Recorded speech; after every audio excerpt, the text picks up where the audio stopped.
What also fascinates me about the story is that children particularly can see conflict happening in the action, but they also see at the same time that it's very silly.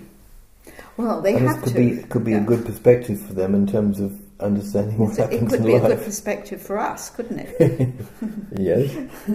And of course, children's lives are entirely spent in conflict. From the time they open their eyes in the morning to the time they shut them at night. There's no minute in the day, I don't think, that the child is not in conflict with the adult world.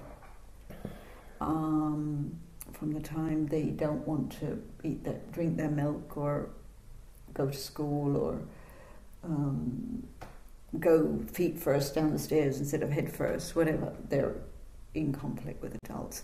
And it must make the world seem very absurd to them because it is spent entirely in conflict, and maybe they make it into a silly conflict just in order to be able to stand it. Well, perhaps this gives them more perspective by seeing other people on stage wrestling with nonsense and logic at the same time. And they can also see that what's being said on both sides is very playful, ultimately, even though it's said very dramatically and with some negativity. And I think that's what we as adults see when we see a drama on stage. We get a perspective, and we can see it could be a comedy, or we can see the tragic side of the comedy, because we have a certain distance from it.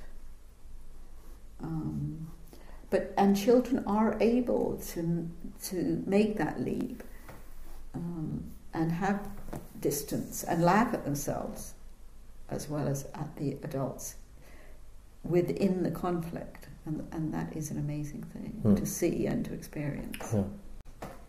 Because that perhaps is the key to understanding how not to be in conflict, is that one comes to a sense of one's own detachment and fullness of life. That we're not sort of emaciated by the conflict, but we stay present to it and see through it, which perhaps is what the world at large misses. Well, because we stop learning, we stop being beginners, I think. Perhaps children do inherently know that it's only through conflict that they can learn and grow. And when we stop and treating conflict as a learning, growing experience, and when we stop doing that and just regard it as an annoyance, we stop being a child and being a learning and growing. Yes, well, seeing anything as an annoyance is to reinforce it. Yes, that's right. Yeah.